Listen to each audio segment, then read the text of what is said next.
다음 농작물 수확기계 176페이지부터 볼게요.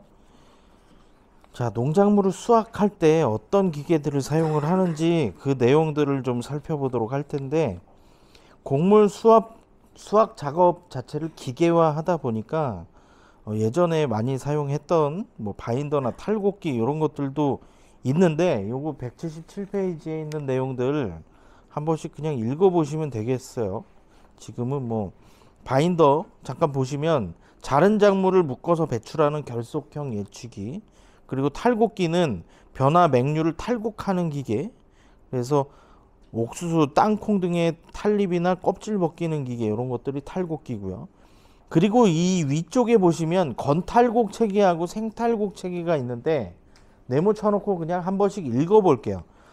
건탈곡 체계는 실제 말려가지고 탈곡하는 거예요. 그래서 손실도 많이 발생을 하죠. 생탈곡 체계는 베는 동시에 탈곡하는 거. 그래서 콤바인으로 작업하는 것은 생탈곡 체계로 보시면 되겠습니다. 됐나요? 됐죠? 넘어갈게요. 다음 178쪽 채소 수확 작업 기계화. 요거는 보시면 채소가 좀 연약하다고 표현을 했는데 약하잖아요. 그죠? 네? 상추 같은 거 봐봐. 잘못 따면은 상처 입어가지고 팔기가 힘들잖아. 그지?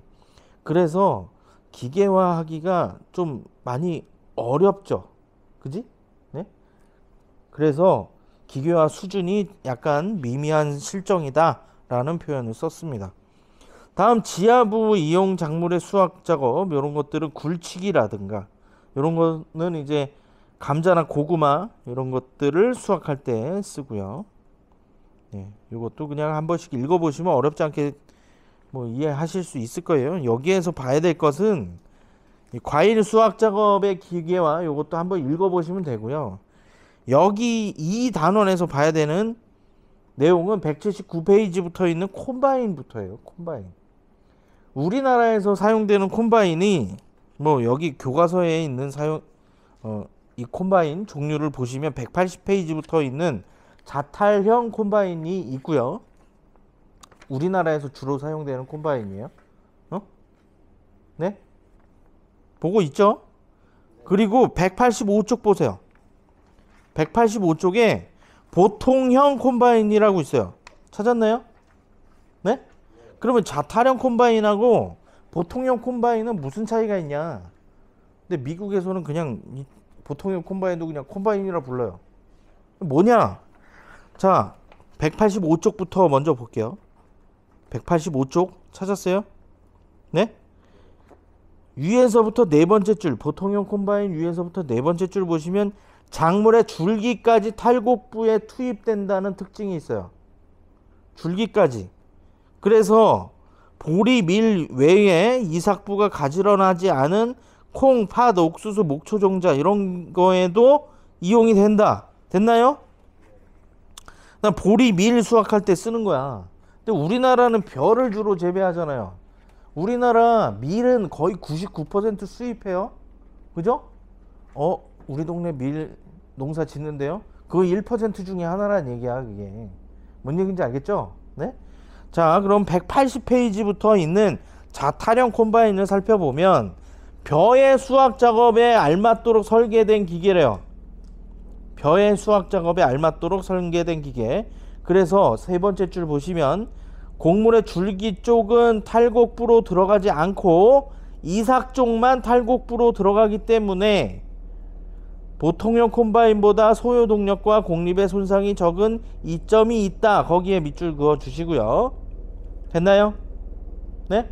그리고 기관은 뭐 3, 4기통 순행식 디젤 기관 상용 출력이 19에서 117 PS 정도.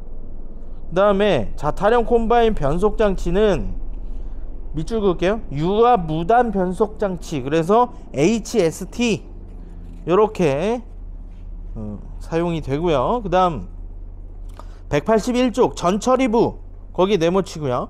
작업 폭을 결정해주고 쓰러진 작물을 일으켜 세우는 역할을 하는 부분. 그래서 분할기나 걷어올림 장치가 있다. 그 다음 예치부하고 전처리부를 상하로 움직여서 예치 높이를 조절할 수 있는데, 다음 페이지 182쪽 보시면 뭐 반송부, 탈곡부, 선별부 이런 것들이 있어요. 근데 그 내용을 이야기하기 전에 184쪽 먼저 볼게요. 요거를 먼저 봐야 이해가 더 빠를 거예요.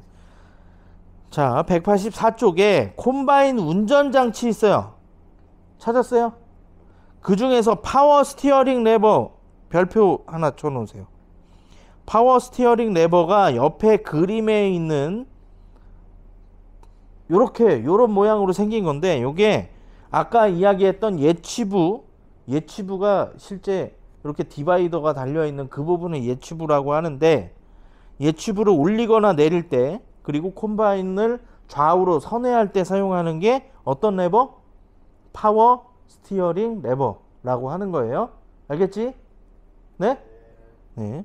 그다음 뭐 탈곡 클러치 레버, 예치 클러치 레버 이런 것들은 한 번씩 읽어보면 다 이해가 갈 거예요. 주변속 레버, 부변속 레버, 수평 조작 레버, 그리고 185페이지에 나와 있는 집 배출 선택 레버라든가 탈곡 깊이 조절 레버, 요거는 시간 날 때 한 번씩 읽어보시고, 일단 예치부를 올리고 내리고 할 때, 좌우 선회할 때는 파워 스티어링 레버 쓴다는 거 알겠지?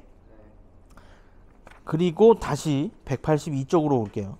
반송부 밑줄 그을게요. 예치부에서 베어낸 작물을 탈곡부까지 운반해 주는 장치, 그리고 탈곡부, 곡물의 이삭 부분을 탈곡하는 곳, 거기에 체크해 두시고요. 그 다음에 183쪽 요거 문제로 본 적 있죠?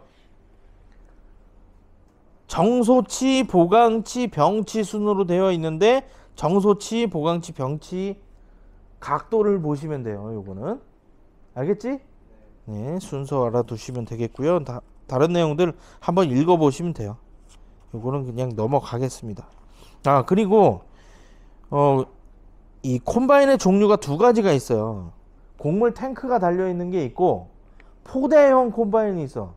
그러면 곡물 탱크는 탱크 안에 저장을 했다가 여기 앞쪽에 이렇게 달린 오거를 작동을 시켜가지고 탱크에 있는 거를 큰 자루에다가 옮긴단 말이에요.